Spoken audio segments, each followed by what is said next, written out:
A lot of more expensive standalone music production devices take the approach of cramming an entire DAW into a groovebox form factor. And while I do like this approach, I quite like the MPC-1, for instance, it is refreshing sometimes to see something that takes a more traditional groovebox format.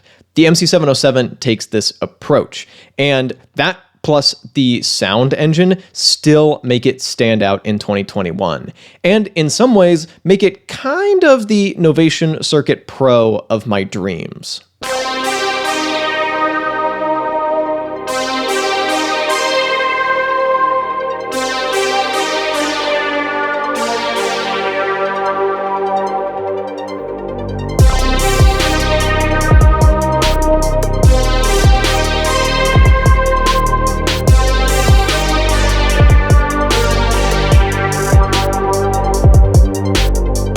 I know that there's some other stuff out there that I haven't had a chance to try yet that will probably fit that definition, but I want to focus just on reviewing this one device in isolation. And I should make it clear, Roland did send me this device, but they didn't ask me to make this video. They don't get to see it before it goes live, and I always put an extremely high value on getting to say whatever I want, regardless of relationships with brands.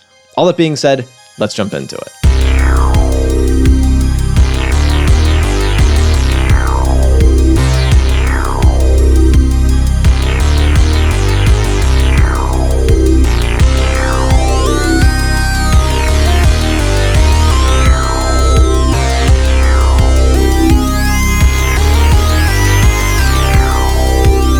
The Roland MC-707 is a large, pricey, standalone music production device with an emphasis on sound design and live jamming. You have 8 tracks to work with that can take multiple different forms, including drum kits,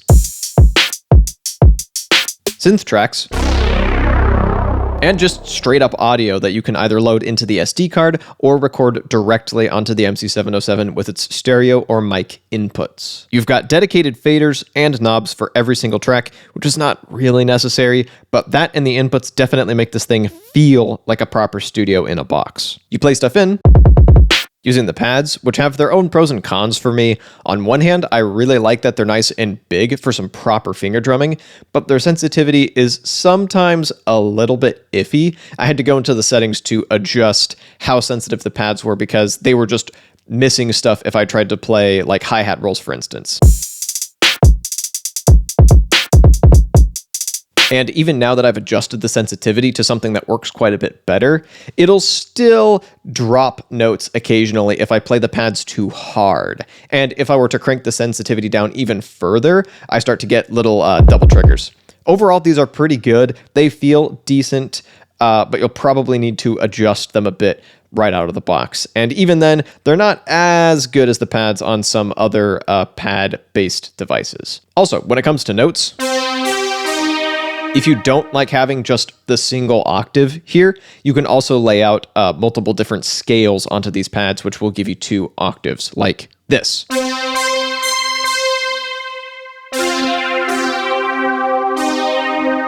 There's also a tiny baby little step sequencer, which makes programming notes in super straightforward. It reminds me a bit more of the circuit than the MC-101, for instance. You don't have to do any of that back and forth stuff. You can show what notes are on which steps really easily, program stuff in, and then tab through these different measures. That's pretty intuitive to work with once you get into it. I should also quickly mention that the pads are velocity sensitive by default, although you can turn that off if you want to, and the steps will give you controls over what's going on within them, and you can even control stuff on a note-by-note basis. Super nice to have, and you can do stuff like engage microsteps or even record unquantized. And we've also got launchpad style clips.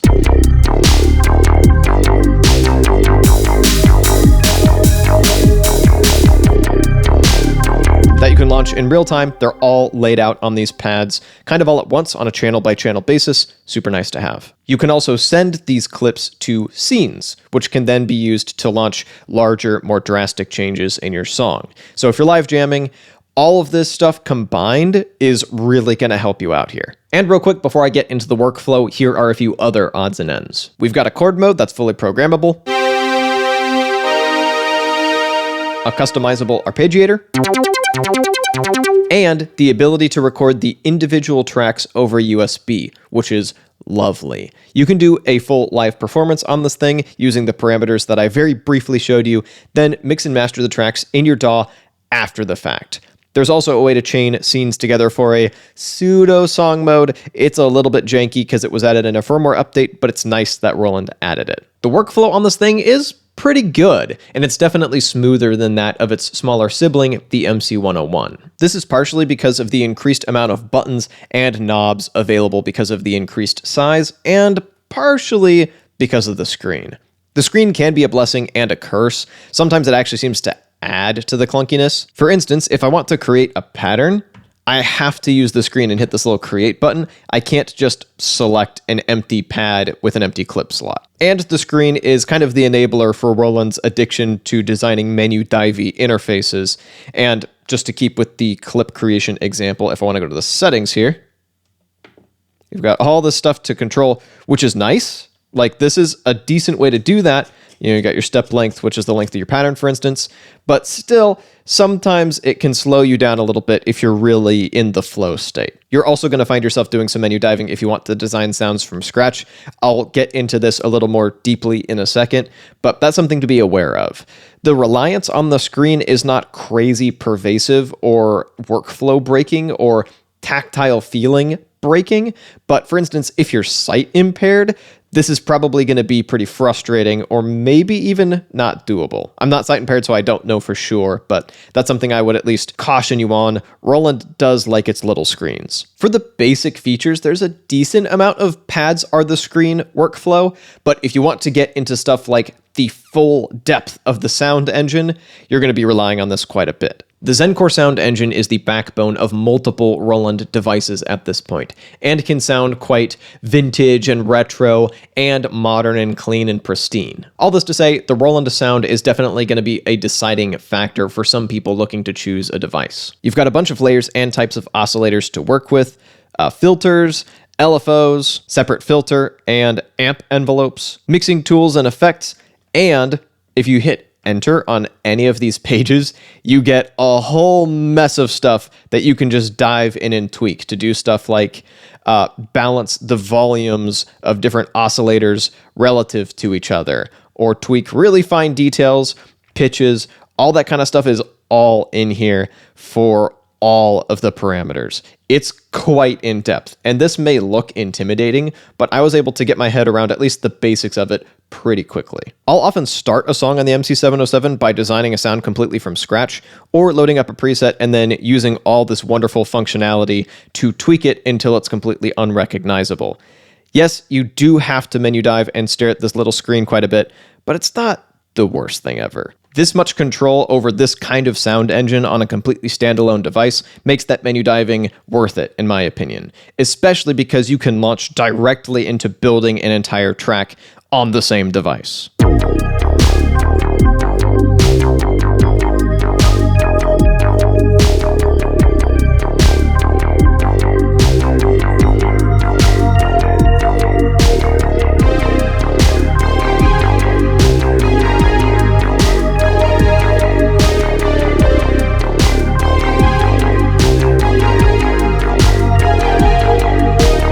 So it's time to answer probably the most important question of this review. Who is this thing for? And I kind of alluded to it at the beginning of this video, but this device will be absolutely perfect for someone with some cash to burn, someone who doesn't mind a device being a bit on the bigger and less portable side, although you can bring it around the house and stuff like that, and someone who wants a more traditional groovebox setup that's more rigid and more focused on live jamming. Someone who wants to just get away from anything that even tries to be a computer. Because this device, while it does have some reliance on the screen, is pretty good at being its own thing. It feels like a studio, but doesn't feel like a DAW-based studio. It manages to be pretty intuitive and pretty non-DAW-like in a lot of ways, but still gives you plenty of power to work with. You've got enough to layer with, you've got a ton of fantastic features, and of course, the sound engine, which might be the deal maker for some people. And all of this DAW avoidance might actually make you happier to embrace a hybrid workflow where you do a live jam, record all of the individual tracks into your DAW as you perform, and then put that last bit of polish on there in post. That's a hybrid workflow that I personally really like, and it allows me to break away from the DAW for like 80% of the process while still getting all of the benefits of using one for that last 20%. It's a great setup if that's what you're looking to do. If you don't mind a DAW in a box approach, or in fact prefer it, the MC-707 might not be for you because it's not going to be as flexible. You might not be able to throw as many layers at it or as many different sound engines at it, in which case something like a Machine or MPC might be more up your alley.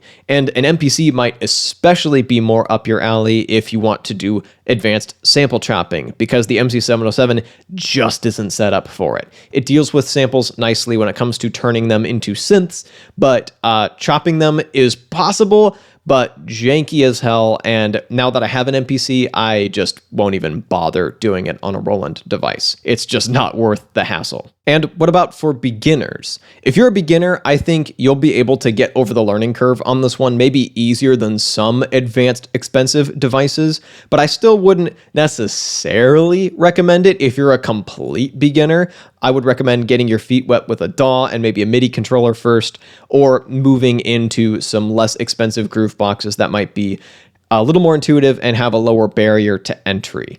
But if you are like a semi-beginner and have at least a little bit of experience, and for whatever reason are perfectly comfortable throwing more money at music production this early in the game, this is actually a pretty good option to go with. And of course, this gives you a ton of room to grow into. Experienced producers will get a ton out of this. Oddly enough, even though I was able to pick up all the basic features within an afternoon, it took me some time to kind of warm up to the device and really get why it's appealing and get what its use cases for me personally. But now that I have gotten that, I am starting to see it as something that still stands out in 2021 and still has a newly special place in my heart. So that's my review of the Roland MC-707. Thank you so much for watching. If you'd like to see some more videos about more music production devices, you can click or tap up over here, and I will be back with a new video in a little bit. Thank you so much for watching.